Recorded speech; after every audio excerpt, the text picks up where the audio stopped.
Okay, so building healthy habits.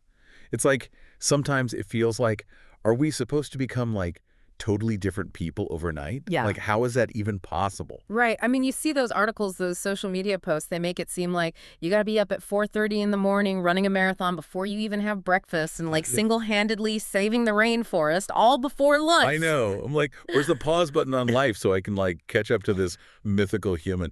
But that's what I like about the stuff we're looking at for this deep dive. It's like, it gets that it's overwhelming. And it just reminds us that like even small changes, if you do them consistently, it can actually make a huge difference. Like it's about progress, not being perfect, and finding what actually works for you, like in the real world. Absolutely. I mean, one of the biggest things I got from it was you got to start small. Like the material talks about how when you try to change everything at once, it just backfires. Yeah, yeah. And it's because it doesn't really like consider how our brains actually work, right? Yeah, the example about like trying to change your whole diet at once, that really like that hit home for me. Yeah. Because we've all been there, right? Yeah. It's January 2nd, and suddenly we're all about kale smoothies and quinoa bowls and like swearing off anything that's actually enjoyable. Right. And then like a week later, you're elbow deep in a bag of chips wondering like, what happened? Exactly. And that's why the material, it really stresses these micro habits, basically these teeny tiny, almost ridiculously easy changes, right? Yeah. That at first you barely even think of them as habits. Right. So like instead of, saying you'll do a 30-minute workout, what if you just started with 5 minutes? Yeah. Or instead of cutting out sugar completely, maybe you swap one sugary drink a day with water. Right. These little wins, they might seem small, but they actually get you going. Yeah. They build that foundation for, making it last. It's like you're tricking your brain into thinking, hey, this isn't that bad. Exactly. Maybe I can do this regularly. That's it. And the research actually shows this. When we focus on those small wins, we're like rewiring our brains, making it easier to actually stick to the habit over time. And that actually reminds me of like one of the coolest things from this whole deep dive the spike method.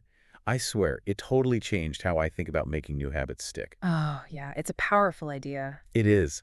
The material, it uses this analogy of a kid who's like obsessed with frogs.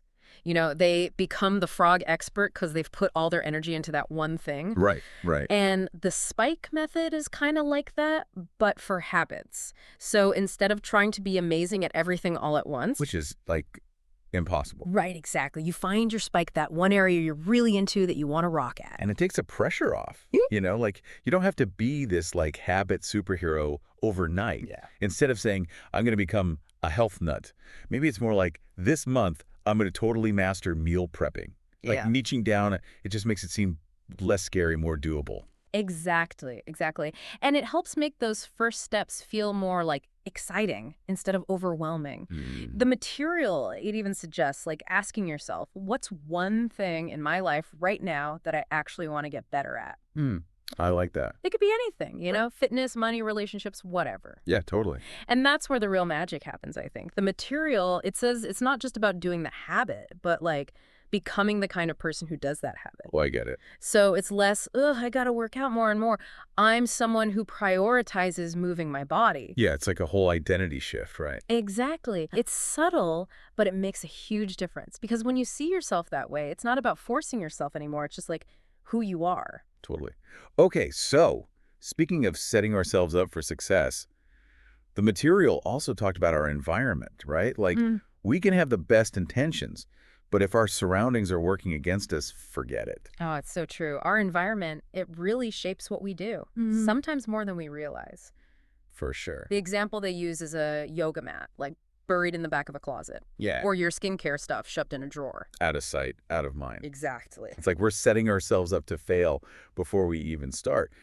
But the good news is we can use this to our advantage, right? The material had some good tips for this, like keep your workout clothes out where you can see them, have water bottles everywhere. Oh, yeah. Even rearrange your pantry so the healthy snacks are the easiest to grab. Love it. It's about making the healthy choice the easy choice. Yes. You got to reduce the friction, The easier it is to do the thing you want to do, the more likely you are to actually do it. We're not robots. Our brains are wired to take the easy route. And speaking of making things easier, there's this idea from the material habit stacking. I kind of think of it like a 2-for-1 deal on your to-do list. Yeah. It's so simple, but it really works. Basically, you take the new habit you want and you stick it to one you already do without even thinking. Like Yeah. the example was doing a quick meditation while your coffee brews in the morning. Oh, that's good. So you're just waiting anyway, right? Might as well get mindful. I love that. It's like you're sneaking in these healthy habits and your brain barely even notices. And the material had like a ton of these combinations.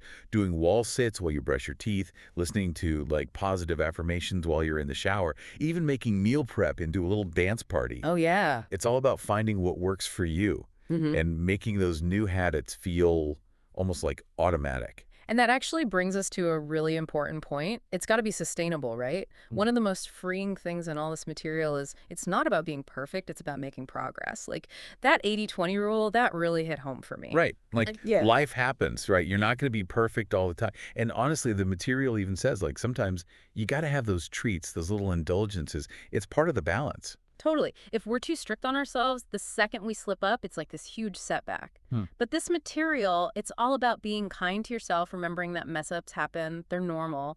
It's about getting back on track, not being perfect. And you know me, I got to make it fun. So I love the section about gamifying your habits. Oh, yeah. It's amazing how making something a little more like a game can make it way more appealing. There's apps for that, of course, but even just simple stuff like using stickers to keep track of your progress, little rewards for yourself. Oh, yeah, like treats. Yeah. Or even just in your head, thinking about leveling up when you master a habit, it just makes a difference. So giving your brain a little high five every step of the way. Exactly. And sometimes that's all you need to keep going. So as we wrap up this deep dive into building these healthy habits, what's like the main takeaway for you? For me, it's that it doesn't have to be this huge, overwhelming thing. It's those small changes, Yeah. the ones you can stick with, that really make a difference over time. Totally agree. And if you're feeling like fired up to get started, just remember, even the tiniest step in the right direction, it counts. What's one little habit you're going to try today?